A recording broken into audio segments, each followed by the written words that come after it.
اللہ کے نبی نے اسی موقع پر پھر کہا اے عمر یقیناً شیطان بھی تم سے ڈرتا ہے، یعنی میں عمر، میں ابو بکر، عثمان، علی سب آئے، یہ عورت تو بجا رہی تھی برابر، اور تمہارے آتے ہی تم کو دیکھ کر کے شیطان بھی ڈرتا ہے، اور یہ عورت جو تم بجا رہی تھی اس نے تو بجانا بھی بند کر دیا۔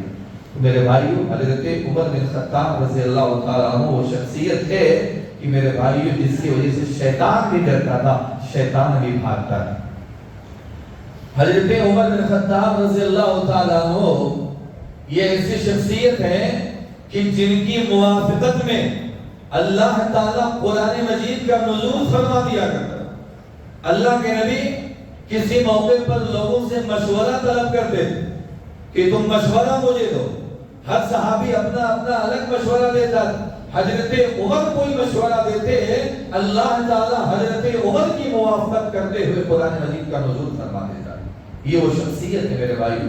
بخاری کی حدیث ہے 402 نمبر کی حدیث، حضرت عمر بن خطاب رضی اللہ تعالیٰ عنہ بیان فرماتے ہیں کہ 3 مسئلے میں میری اور میرے رب سے موافقت ہو گئی، یعنی جو میں چاہتا تھا میرا رب بھی وہی چاہتا ہے، یعنی جو میں نے مشورہ دیا میرے مشورے کے مطابق اللہ نے قرآن مجید کا نزول کر دیا۔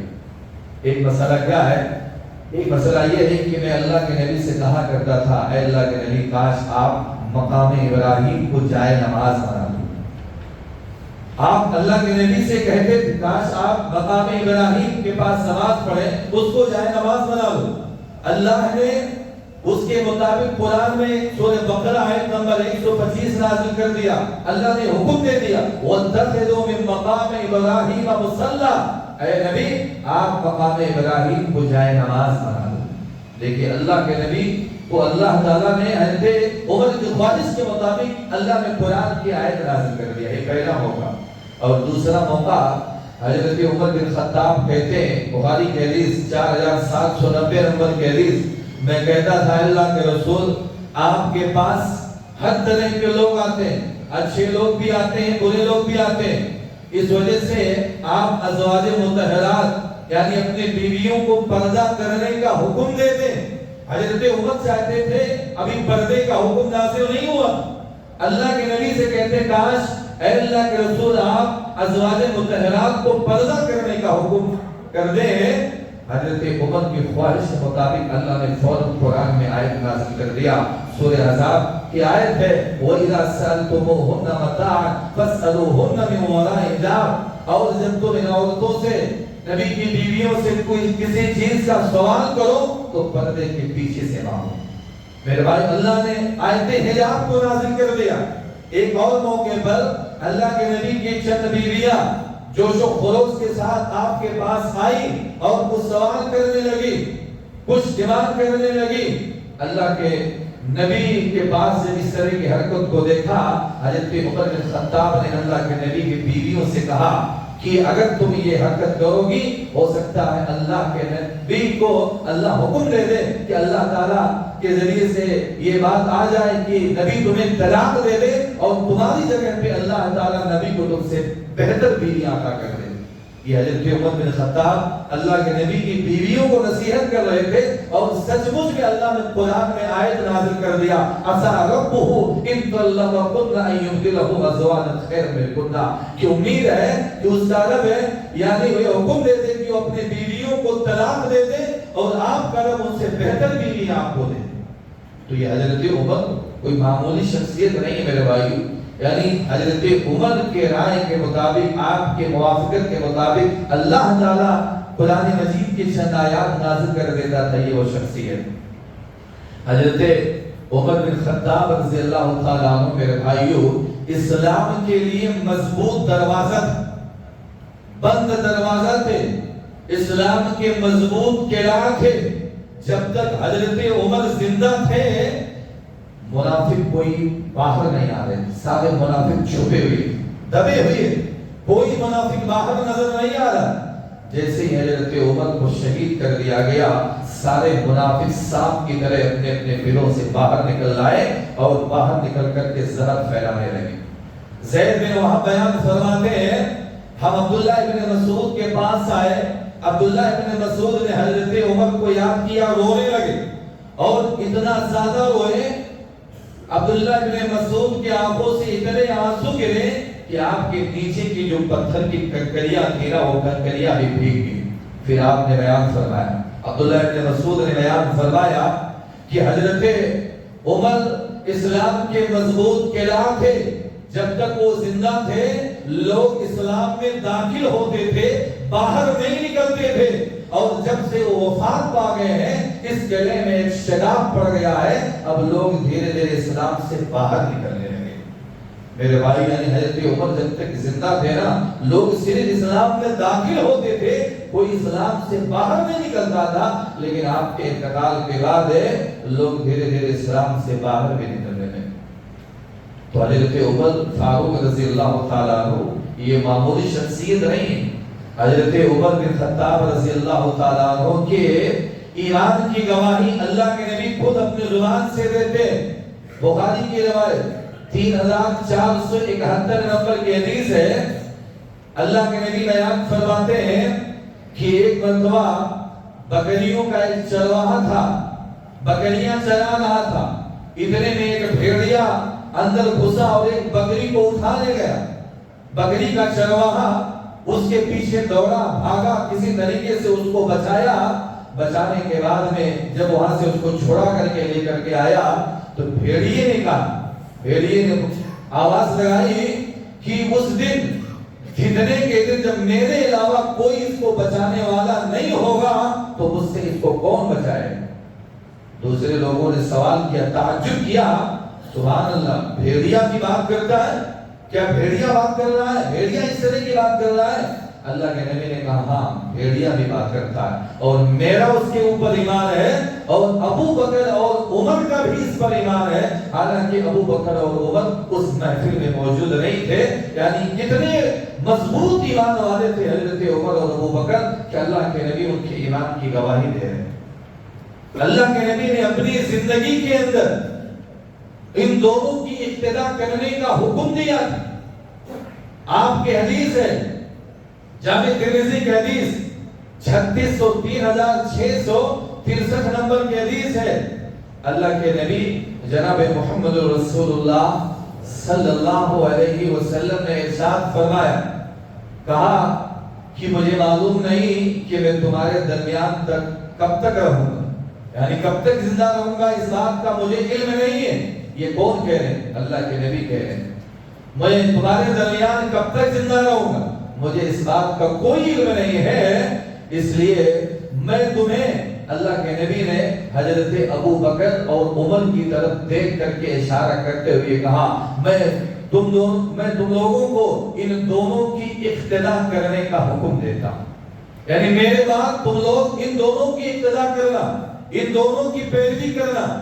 میرے بھائیو یہ معمولی بات ہے، نبی اپنے زندگی کے اندر حضرت ابو بکر اور عمر کی اقتدا کرنے کا دوسرے صحابہ کو حکم دے رہے ہیں کہ میرے بعد میں نہیں رہوں گا، اگر تم لوگ کسی کی اقتدا کرنا ابو بکر اور عمر کی اقتدا کرنا۔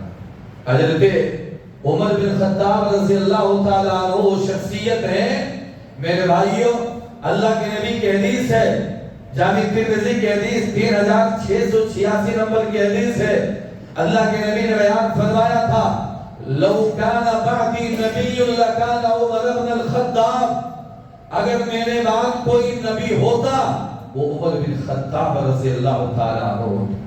میرے بھائی یعنی آپ آخری نبی ہیں، آپ کے اوپر رسالت کا سلسلہ ختم ہو گیا، آپ کے بعد کوئی اور نبی آنے والا نہیں ہے، لیکن آپ یہ کہہ رہے ہیں اگر میرے بعد میں بھی کوئی نبی آنے والا ہوتا تو عمر بن خطاب رضی اللہ تعالیٰ عنہ، یعنی نبی اپنے زبان سے عمر کو نبی کا درجہ، یعنی اگر کوئی نبی ہوتا تو عمر ہوتے، یہ بہت بڑی بات، بہت اونچے مقام کی بات ہے میرے بھائیو، بہت بلند درجے کی بات ہے، کوئی نبی ہوتا تو حضرت عمر بن خطاب رضی اللہ تعالیٰ عنہ۔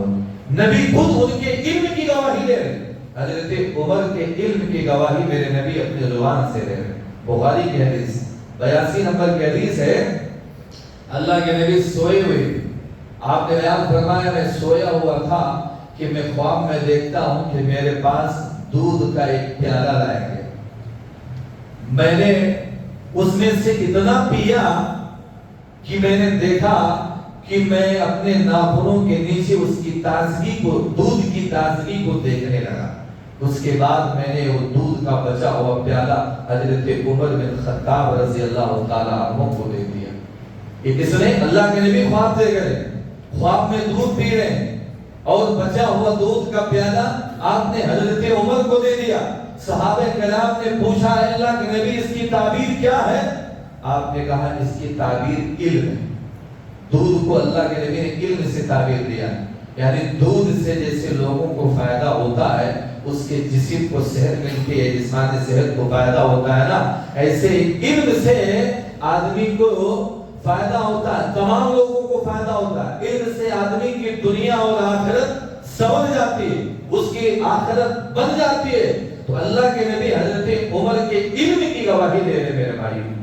حضرت عمر رضی اللہ تعالیٰ عنہ، اللہ کے نبی کی حدیث ہے، آپ فرماتے ہیں کہ پہلے زمانے کے اندر، تم سے پہلے امتوں کے اندر الہام کیا جاتا، یعنی لوگوں کے اوپر الہام کیا جاتا. اگر اس امت میں کوئی ایسا شخص ہے جس پر الہام کیا جاتا تو وہ حضرت عمر بن خطاب ہے جس پر الہام کیا جاتا. الہام کے مطلب اللہ تعالیٰ کی طرف سے اس کے زبان پر اور دل پر حق بات کو رکھ دے. پہلے بہت سارے لوگ ایسے تھے، نبی نہیں ہوتے، اللہ کی طرف سے ان کو الہام ہوتا، اللہ ان کے زبان پر، ان کے دل پر حق بات کو رکھ دیتا. میرے نبی اپنے زبان سے کہہ رہے اگر اس امت میں کوئی شخص ایسا ہوتا کہ جس پر الہام کیا جاتا وہ حضرت عمر بن خطاب رضی اللہ تعالیٰ. تو یہ حضرت عمر بن خطاب رضی اللہ تعالیٰ عنہ کی وہ شخصیت ہے میرے بھائیوں جس کا آج کے جمعہ کے خطبے میں میں نے ذکر کیا. انشاءاللہ اگلا جمعہ حضرت عمر بن خطاب کے عملی زندگی کے کچھ کارنامے، یعنی ان کے عملی زندگی کے کچھ پہلو کا ذکر آپ کے سامنے آئے گا. اللہ رب العزت سے دعا ہے اللہ تعالیٰ ہم تمام لوگوں کو قرآن و حدیث کے مطابق زندگی گزارنے کی توفیق عنایت فرما. اللہ ہم سب لوگوں کو نگاہ ہے، ہم سب لوگوں کے گناہوں کو معاف فرما. اللہ ہم سب لوگوں کو جنت الفردوس کے اندر جگہ دے. اللہ ہم تمام لوگوں کو جہنم کے عذاب سے بچائے. اللہ ہم میں سے جو بیمار ہیں تو انہیں شفائے کامل کلی عنایت فرما. اللہ ہم میں سے جو تنگ دست ہیں تو ان کے تنگ دستی کو دور فرما. اللہ ہم میں سے جو قرض دار ہیں ان کے قرض کی ادائیگی میں آسانی پیدا فرما. اللہ ہمارے مسلمان بھائی دنیا میں کہیں بھی پریشان نہ ہیں، اللہ ان کی مدد فرما، اللہ ان کی حفاظت فرما. اللہ ہم سب کو ایک بنا، نیک بنا، پنج وقتہ نمازی بنا. اللہ ہم سب کو کتاب و سنت کے مطابق زندگی گزارنے والا بنا. آمین. بارک اللہ لنا ولکم فی القرآن العظیم ونفعنا وإياكم بالآيات والذكر الحكيم إنه تعالى جواد كريم ملك بر رؤوف رحيم.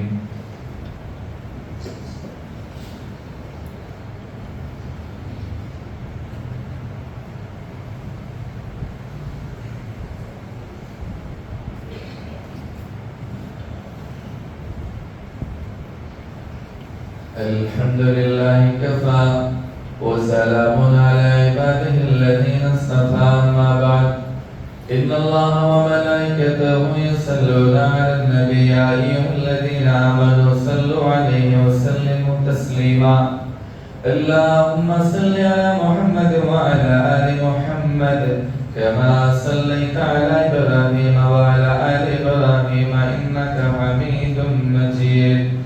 اللهم بارك على محمد وعلى آل محمد كما باركت على إبراهيم وعلى آل إبراهيم إنك حميد مجيد.